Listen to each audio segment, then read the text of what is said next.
just for you, Kim.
Good afternoon, everyone, and thanks for joining us here at Kennedy Space Center.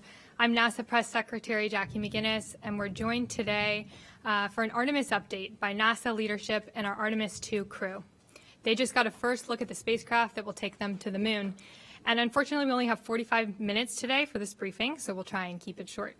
Joining us, we have NASA Administrator Bill Nelson, Deputy Administrator Pam Melroy, Associate Administrator Bob Cabana, Associate Administrator for the Exploration Systems Development Mission Directorate, Jim Free, Artemis II Commander Reed Wiseman, Pilot Victor Glover, Mission Specialist Christina Cook, and Mission Specialist Jeremy Hansen. First, I'll hand it over to the Administrator for a quick update. Thanks, Jackie.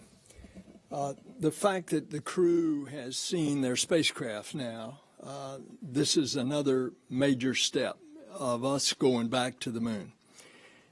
Remember, we're going back to the moon. It's actually a different moon. We're going to the South Pole. We're going to see several spacecraft, some too, perhaps, from other nations that are going to be landing on the South Pole in the near future, perhaps this year.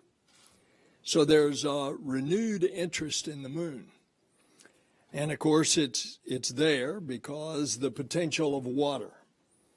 And if there is water in enough abundance, then you have the potential for hydrogen and oxygen, which would fit in very nicely with why we're going back to the moon this time after a half century.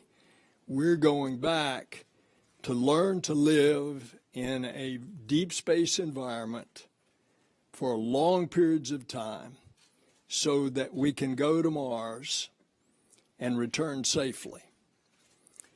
Now, along the way, there are going to be several scientific excitements, the development of new tools, the development of new implements, the development of new procedures, all of which it's in this Moon to Mars program.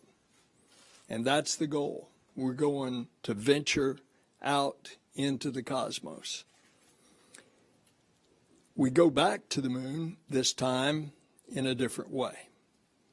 We go back with commercial partners. And we go back to the moon with international partners. You should have seen the reaction when Reed brought the crew to Ottawa and they were in front of the Parliament. Or you should have seen Jeremy in his 10-gallon hat at the largest rodeo in the world in Calgary, Alberta. There's an excitement there that I can tell you that's quite exceptional as an international mission. You should see the fact that moi, having just returned from South America, 3 countries, Brazil, Argentina, and Colombia, no hesitation about the president of those countries receiving our NASA delegation. And not only excitement, but enthusiasm of presidents that amazed our U.S. State Department embassy staffs that would accompany us. There is this excitement in the international community. And of course, all along in the science that we're going to discover things just like I say about the James Webb Space Telescope. We're going to answer questions that we don't even know what the questions are right now. But I remember back on the 60th anniversary, they had me go to Houston 60 years to the day, and Rice University was having this celebration. And it was in the same place that President Kennedy spoke to an audience in that Rice Stadium. This was, a long time ago, but he said he had already declared in a speech to the joint session of Congress about a year earlier. In the meantime, John Glenn had flown, so we knew we were on our way. And Kennedy went there and he said, "We go to the moon not because it's easy, but because it's hard. And space is hard. And there are those discoveries in overcoming this very hard environment that are going to fill us and our nature as discoverers and as adventurers." And that's why we're going back to the moon and then on to Mars. Thanks, Jackie. Thank you, sir. And now Deputy Administrator Maury. Is it on? Okay, great. It is really a thrill for Bill, Bob, and I to be here with the Artemis II crew to see their flight hardware. I think it brings back happy memories for the 3 of us of seeing our flight hardware, but also a shiver down our spine as we step forward into the next chapter of our destiny in human spaceflight. So we are going to stay, as the administrator said. That's very important, and we have the hardware not just for Artemis II, but for flights all the way out through Artemis 6 already in work. And that's very significant. We've been spending a lot of time the last couple of years to really focus on what are the objectives that we need to prove on the moon. What exactly do we need to learn before we're ready to go to Mars? And this is a crucial first step along that way. One of our North Stars is science. That's why we explore, to learn more about the universe, our solar system, our Earth, ourselves. And there will be some exciting experiments on Artemis II, mostly focused on radiation and crew, because we now have the opportunity to have a crew that we have to advance this particular kind of science.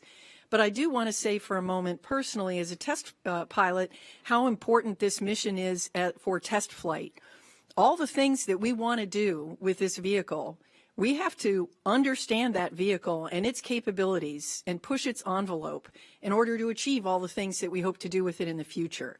So that is the critical focus of this mission, is to do that test flight, to push the boundaries, to learn about this vehicle and its capabilities, so that we can continue to do amazing things on the surface of the moon and then eventually on Mars. And this is the beginning of that cadence, and we're excited to be here today to see us off on that first chapter. Well, I just want to say that it's always great to come home to Florida and KSC. This is where the action actually is, and not up in Washington, although it's a different kind of action up there. And it's great to see the crew. It's great to be part of this leadership team. This is our crew up at NASA headquarters, and I can't think of a finer team to be a part of than with these two. This crew down here, they're something special. They are really great people, very accomplished. And seeing them see the spacecraft, I know when they saw it, it makes it real. They know that they've got a mission that's coming up. I think back to when we were seeing the modules of the International Space Station when they were just an aluminum shell, and watching them come together and be completed. We knew we were going to have a mission when we got to go up and assemble the space station. It really makes it real. They got something to look forward to, and I envy them. I know these guys really well, and I'm very concerned about their health and safety. And I want you to know that as we move forward, going to the moon, going to the South Pole, safety is going to be paramount. It's not without risk, but we're going to do our very best to understand all the issues, the risks, to mitigate them as best we possibly can to ensure the safety of this crew. And that means a lot.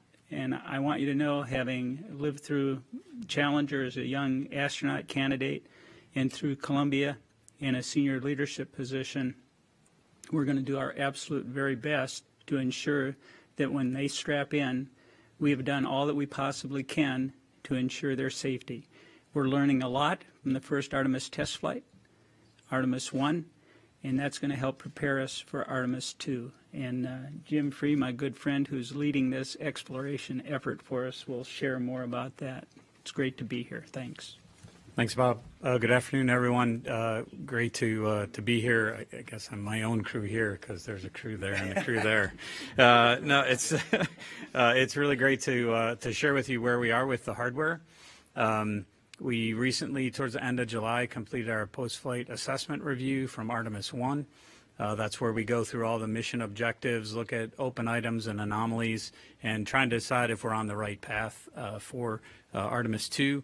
We looked at a number of things that have been open, the heat shield, an electronics box on the service module, and some of the release and retention bolts. Probably the highlight things. I think we have plans forward with all of those. We still have to get to root cause before we get to flight rationale. So to Bob's point about safety, that's one of the things we need to get through.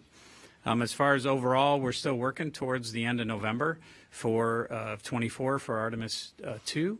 That's critical to stay on that path. It's this balance of pushing hard but maintaining the right philosophy of not pushing too hard, if that makes sense to you. But I think to us up here it does, because we still need to press and get our missions on a cadence where we're doing the exploration around the moon and on the surface. This is a great first step for us, but we do need to be vigilant and care about the people going on these missions. We do have a number of weeks of risk to that date. The crew module is the critical path right now. We have to get the crew module assembled and tested and then mated with the service module, then turn it over to the ground system folks here for processing. The Exploration Ground Systems team here continues to push towards a mid-November roll of the mobile launch tower out to the pad to do some verification and validation tests of all the systems that have been upgraded and repaired since Artemis 1, and they're on a good path to the 16th. They completed a couple weeks ago the repair of the cable that holds up the crew access arm. So that was a big change. We were originally going to roll out on the 1st, but that was one repair we had to make. Orion, I talked about the crew module already. I'm sure it was great to see inside that for the crew. The service module was handed over from our European service module partners and the European Space Agency in June. We're continuing to work on the heat shield. We'll probably look for final disposition of that early next year. The Space Launch System, all the hardware is here right now except the core stage. We're holding the core stage back in Louisiana for some repairs that we need to make to one of the downcomers, and that'll probably be shipped in the November timeframe. There's no impact to the overall critical path or anything for stacking, which will probably start in the February timeframe of next year. From a flight ops perspective, obviously the crew training is well underway. The landing and recovery team, which is part of the ground system group here at Kennedy, did the underway recovery test number 10 last week, which included a night recovery. And I know the crew got to see the team in San Diego before they put to sea. We're really not working major issues right now. We have some of the dispositions I talked about, but I think we're on a good path, and I want to stress that vigilance piece. I tell everybody, and I think I sat here at this table and said Artemis 1 was a great mission. We learned so much from it. The success was incredible. The only thing that carries over from that mission is the engineering.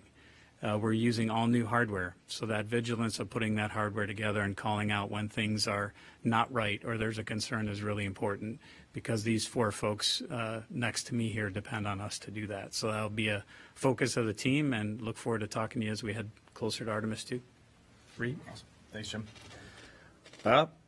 We made it to Kennedy. This is awesome. I'll speak on behalf of Victor, Christina, and Jeremy, and then we'll get into some questions. But we're fired up. It's a great day yesterday when you walk around the corner at the Neil Armstrong Operations and Checkout Facility, and there's your spacecraft that you're going to ride in. The ship, as they call it over there. And we got to look inside and hang out, and it was really quite fascinating. We've been busy since April 3rd. It kind of started with a bit of a media blitz, but then we got down to work. We've been studying spacecraft systems at the Johnson Space Center. We have gone out to Denver to visit with the Lockheed facilities out there and meet the engineers that are working on the vehicle, from the software, controls, and displays. As Jim said, we were out in San Diego working with our beloved United States Navy and the rescue and recovery forces that are working alongside NASA. And now here we are for our first visit as a crew to Kennedy Space Center. I think I want to touch on just 2 quick things. First, we get asked often what the measure of success for Artemis 2 is. And to the 4 of us sitting here, the measure of success for Artemis 2 is seeing our colleagues on the lunar surface, seeing our colleagues assembling Gateway, and then seeing people that are following in our footsteps walking on Mars and coming back to planet Earth. Like, that is the measure of success for us. Artemis 2 is the tiniest footnote in the Artemis campaign, and that is really what we believe. And every day that we go to work, we're looking at this vehicle for the future. We're not looking at this vehicle for Artemis 2, and that means a lot to us. The other thing that I wanted to say, because it's really struck us, is we hear about the hardware, and it's real. Most of you saw it this afternoon with the spacecraft. Those that have been to Michoud have seen the booster. Out in Utah, our solid rocket booster segments are getting ready to be shipped down here for stacking. But as we go around and see the hardware, the thing that blows us away is the quality and the youthfulness of the people that are working on this program. These Americans, these Europeans, our Canadian allies to the north. When you get in these small rooms of 15 to 20 people and you see not only how hard they're working, but how motivated they are, how excited they are to be a part of this every single day. I wish every American, every Canadian, every European, everyone that's a part of Artemis, I wish they could just go see what we get to see, the quality of these people. It is totally awesome. Thank you. Thanks, Reed. And now we'll take your questions. For those of you joining us on the phone, you can press *1 to join the queue. And for those of you in the room, if you could wait for the mic to reach you. First, we have a question with Marcia Dunn with the AP. Marcia Dunn, Associated Press. Maybe for Mr. Free, or I don't know. What's your working target date for Artemis 3? Is it still late 25? And for Artemis 2, is there any thought being given to upgrading to a real orbital flight? And if not, why not? And maybe you could tell me if that adds so much more complication that you wouldn't even want to try it, Reed. I don't know. But those are my questions. Yeah, so for Artemis 3, We're still working to our contractual dates with everyone, which is the December of 25. We did receive a updated schedule from SpaceX that we're looking to get some more detail on. We were at Starbase a couple weeks ago and really spent some time going through their major milestones to the Artemis 3 mission, which includes a prop transfer mission as well as the uncrewed demo. So really kind of sharing our philosophy, their philosophy, where they are with the hardware, trying to understand their schedule some more. So I think we'll look at that and update around that in the near future after we have some time to digest it. But what we're holding all the contractors to is that December of 25 date. We may end up, flying a different mission if that's the case.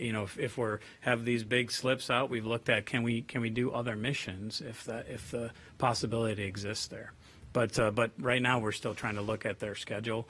The spacesuits are heading to PDR in October, so that's obviously another piece of hardware that is on the path, the critical path to that mission. As far as why not do an orbital mission? I think this mission was designed with safety in mind.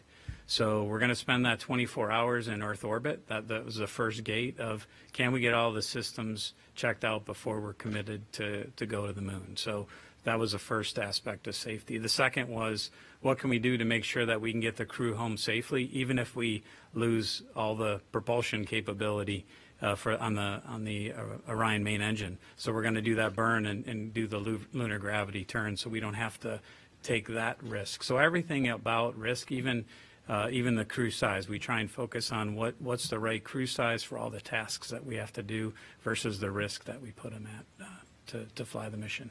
No, don't know if you want to address The only thing I'll add is every day I go to work, Jeremy tells me that we're putting this thing into low lunar orbit, and I keep telling him, no, we are not, because we are doing the highly elliptic orbit using the interim cryogenic propulsion stage, and our TLI will be done on that European service module built by Airbus, and we're going to use our prop there. We're going to use it smartly. I look at this mission profile as 3 orbits of Earth, and I really like the way we build on it. Our first orbit is 1,200 nautical miles.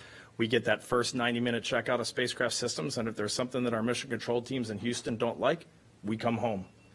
And then we do that big, highly elliptic burn, and we go out to 38,000 miles, which we're going to be glued to the window at the apogee on that one. But that gives us our 24-hour return capability, and if everything's looking good, we do our TLI burn, which is also our deorbit burn, really, and then we do a few course corrections on the way out and the way back. So I really like the way safety is built into this mission profile, and I don't think we're going into low lunar orbit on this one. Thanks all. Tom Costello with NBC. Here in the middle.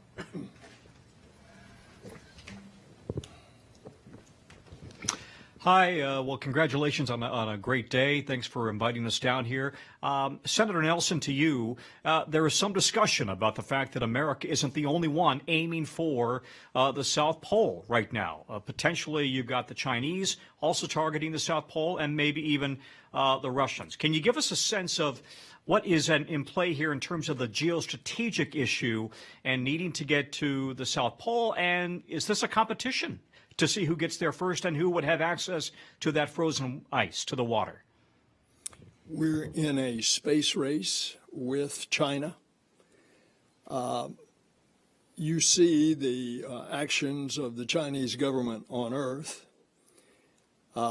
They go out and claim some international islands in the South China Sea, and then they claim them as theirs and build military runways on them.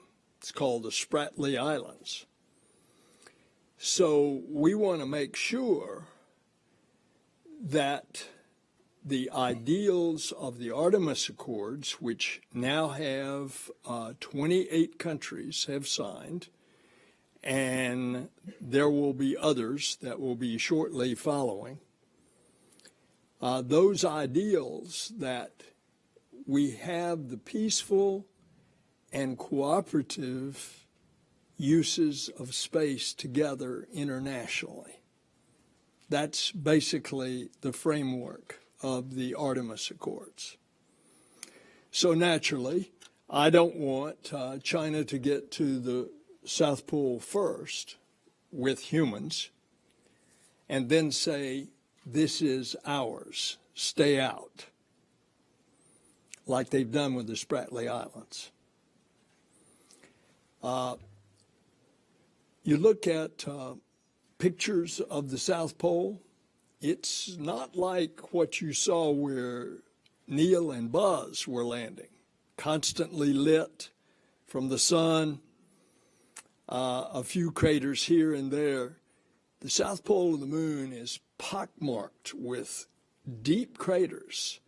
And because of the angle of the sun coming in, most of those craters are in total darkness the entire time. So it lessens the amount of area that you can actually land on and utilize. And if indeed we find water in abundance there that could be utilized for future crews and spacecraft, we want to make sure that that's available to all, not just the one that's claiming it. Now, you mentioned Russia. As a matter of fact, Russia has just launched a probe to land on the South Pole. We wish them well.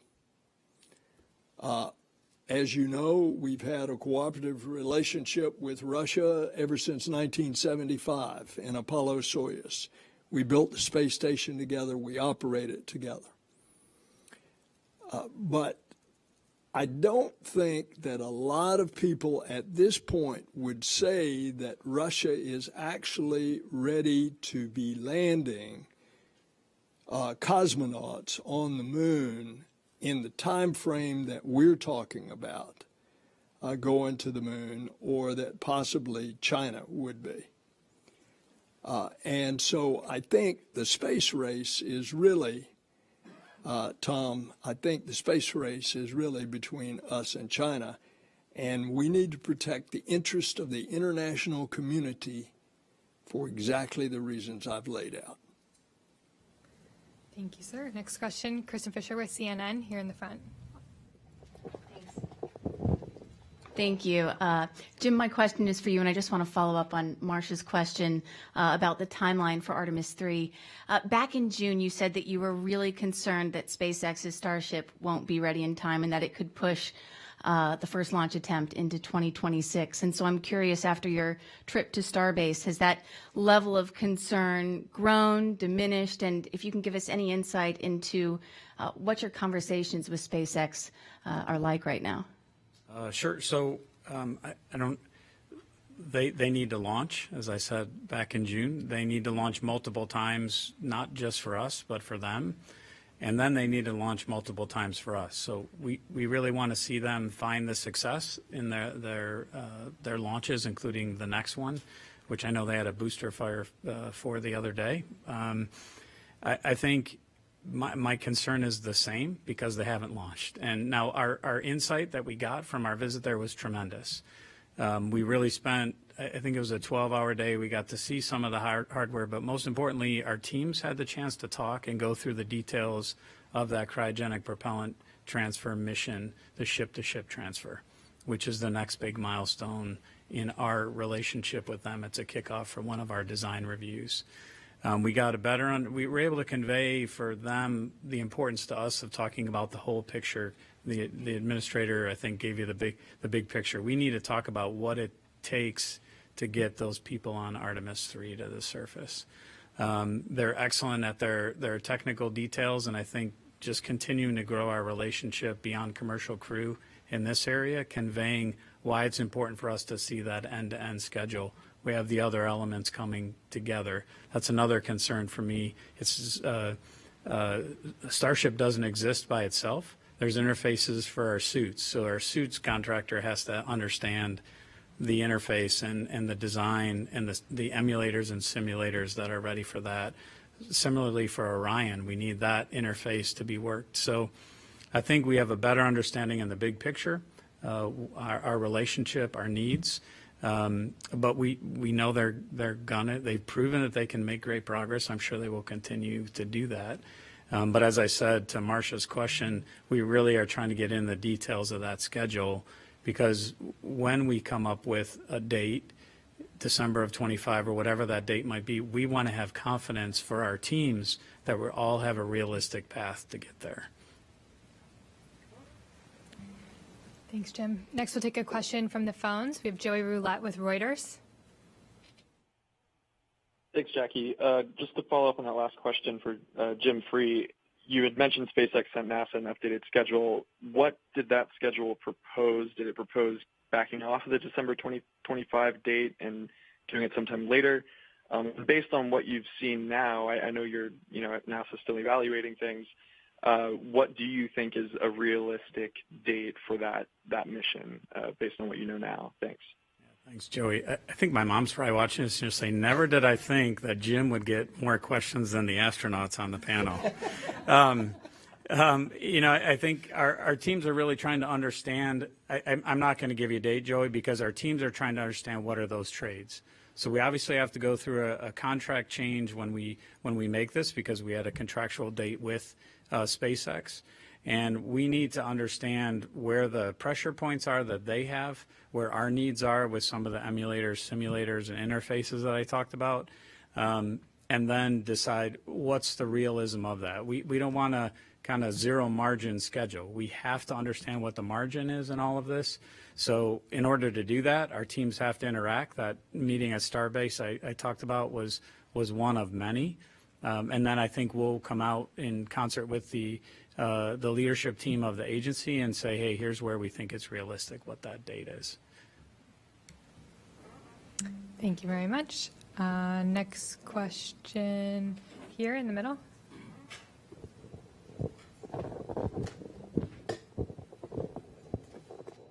Hi, Philip Sloss, of course, for Mr. Free. You were talking about the issues with Core Stage 2, Michoud. When do you expect the stage to be ready for the engines to be installed? And if you have, understand you still have a decent amount of margin in that schedule. What's the need date that you need the stage here at KSC? With stacking happen in February, that if it's not here in February, that's where it'll start to impact the critical path. But the Boeing team down in Michoud has a good handle on the work. This is a different flow than the stage went through the last time, because the stage the last time went down to Stennis and went vertical and had some traveled work with it there. Whereas this time we're doing all of that work at Michoud. So it's a little bit different flow, and we don't want to push it down here and then have traveled work down here that then brings the team from Michoud. We want them to do it. It's a little more challenging at Michoud because we have to rotate the vehicle, whereas if it's vertical, you can kind of get to all sides of it at one time. So it adds a little bit of time to it, but we feel like the best place to do that is Michoud, so we'll leave it there. But I don't expect it to go much past November. This last little issue we had on one of the downcomers was really minor in the grand scheme of things. But I don't see it pushing much past November. Thanks, Jim. Here on the left. Stephen Clark, Ars Technica, another one for Jim Free. You mentioned several weeks of risk to the November 2024 date. Do I take that to mean that you have several weeks of margin or several weeks of negative margin, so to speak, for that late November date? It's negative margin, yeah. And would you characterize the heat shield issue as sort of the largest unresolved issue coming out of Artemis 1 at this point? And can you update us on what the root cause of that uneven charring and ablation of the heat shield was, and any mitigations that you're looking at for Artemis 2, either on the hardware or in the way you fly the reentry? Yeah, I think I definitely want Reed and the crew to weigh in here. I think it's definitely the biggest open issue out of one. We're going towards root cause, and I think this goes to Bob's comment about safety, and what the leadership team here has asked of us is focus on root cause. We've been through 2 series of tests in the ArcJet out at Ames. The 3rd series is happening this month. We have a fault tree that we've been working down. We have some theories on what the root cause might be. We won't talk about flight rationale until we get through root cause. We just had this conversation. I don't want the team to think about flight rationale, because as soon as you do that, you start to jump past things that might be lurking as a root cause that you might miss. So we have some ideas on what that root cause might be, and these testing series are slowly buying that down. It's tests out at Ames. We've also done tests at Langley. We're doing some tests down at Wright-Patterson Air Force Base in Dayton. So we're using facilities across the country.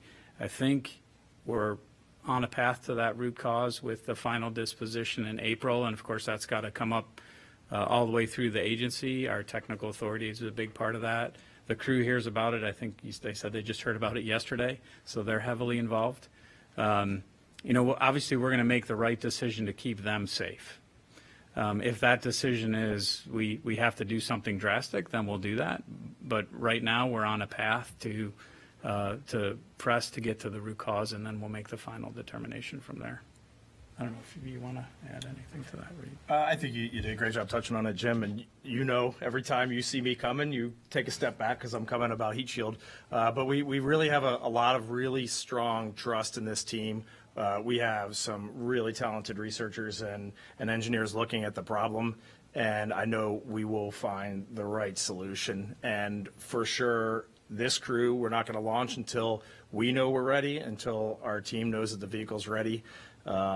And we will keep the pressure on. But so far, I think all the right things are being done. Anybody else want to comment on it? Thank you both. Next, we have another question on the phone. Andrea Leinfelder with the Houston Chronicle. Hi, this question is for Jim. I was hoping you could give a little more detail on what you meant by saying we might fly a different mission. Like, are you suggesting that if the lander isn't ready in time, maybe you'll fly astronauts around the moon for a second time? Thank you.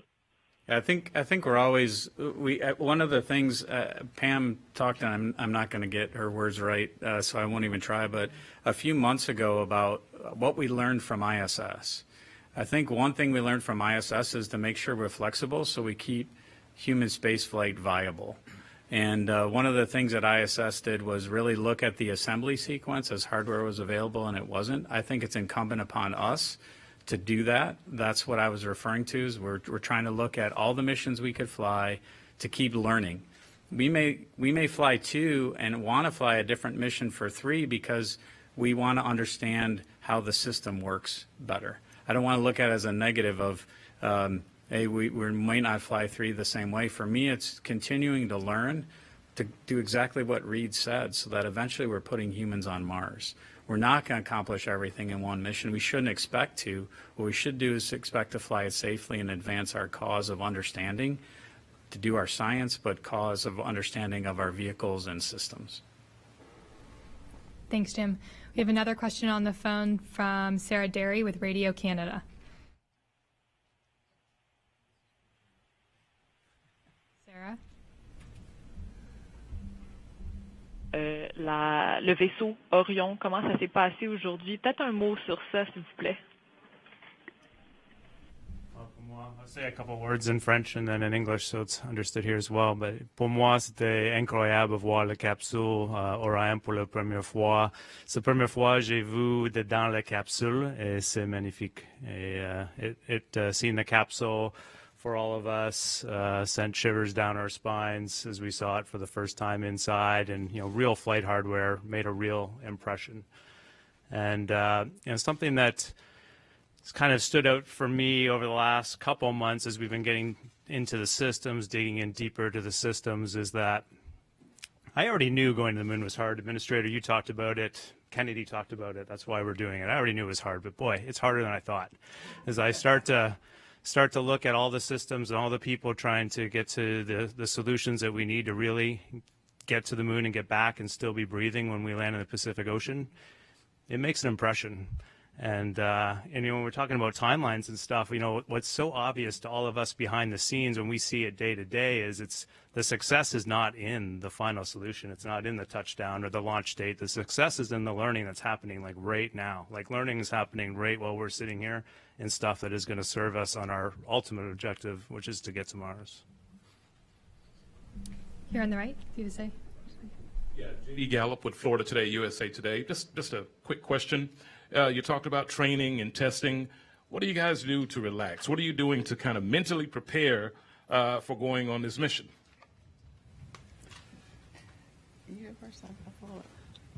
So, we spend a lot of time doing this, spending time with you all, sharing the good news. So honestly, when we're not doing this, that's a good time too. But no, we understand how important this is, and thank you for being here to share the story. But I have a family. I'm a husband and a father, and just the time that I get to spend with them, and they understand how hard we're working to make this successful. And so just being able to be home and truly relax, that is a win in and of itself. So it's great to be here, but it's also going to be great to get back home. Yeah. And, Victor brought up family, and I think one of the fun things that we do as a crew is get our families together. When we travel, oftentimes our families will come and they'll get to know each other, and that is really a great way to integrate. We feel like a family in and of ourselves, and I think they are also feeling that way. But just taking time.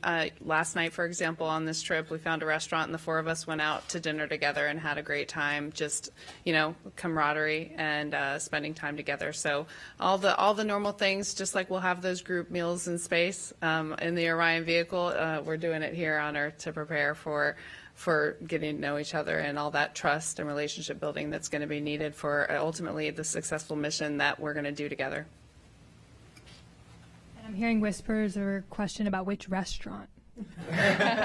We're government employees. You know what no endorsement. Next question. Richard with the Orlando Sentinel. Hi, thanks. And this is for the astronauts. Sorry, Jim. Last time Reed and I were in the same room, we spoke. We had an Apollo astronaut telling us great stories. I'm wondering if each of you have had the opportunity to discuss with any of the people still with us who have already traveled to the moon, and if there's any inspirational stories that you might be able to share. Thank you. I almost missed a call from General Tom Stafford because I thought I was a telemarketer on the day that we were announced as a crew on April 3rd. And I did pick up the phone, and what really shocked me was how unbelievably excited he was that we are going back to the moon for the agency, for the nation, and for the planet. So that was my story. Yeah. And, someone who is very active in lunar science, period, and obviously the architecture that we're going to use to go back to exploring the moon and beyond is Jack Schmidt. He's still around. He's still very active. And to see his excitement and continued enthusiasm about this project is great. And so he's always been around. But someone who I've had some really interesting conversations with about recently, and he didn't go to the moon, but was an Apollo astronaut, Rusty Schweikert. And our conversation centered around human nature and ancient wisdom. And I'm gonna save it for later because I think he's gonna have a chance to tell some more of this story. But the ancient wisdom part was a really, really fascinating conversation. Good time for one more question. Here in the front. Yusuke Tomiyama, the Yomiuri Shimbun, Japanese Daily. My question is to Mr. Nelson. You mentioned the difference between the Apollo program and the Artemis program. One major difference is international cooperation. Japan secured the opportunity to both fly on the Gateway in the Artemis program, but the opportunity to land on the moon has not decided, so uncertain. What do you think about the opportunities for Japanese astronauts to land on the moon? This is a question that every country, every country in the world is asking. And, of course, the specific answer to your question will be decided years later. Thus far, those countries that will be represented by an astronaut going to the Gateway have participated in the planning and will participate as part of the Gateway, which is the mini outpost or space station that will orbit the moon. The question about landing on the moon is to be determined. Obviously, it will be as a result of a participation. In Japan's case, Japan is very interested in doing a compartmented, pressurized rover on the moon. That would certainly be a part of the consideration, but other nations are doing the same kind of planning for the future as well. So even though we have a U.S. ambassador in Japan named Rahm Emanuel, who constantly is asking me on behalf of the Japanese government these questions. Nevertheless, that's going to be determined some period in the future. All right, thank you all so much. Unfortunately, that's all we have time for today. I know we had a lot of outstanding questions, so please feel free to reach out to us in the NASA newsroom. You can learn more about NASA's Artemis missions at nasa.gov/Artemis, and I hope you have a great rest of your day. Thanks.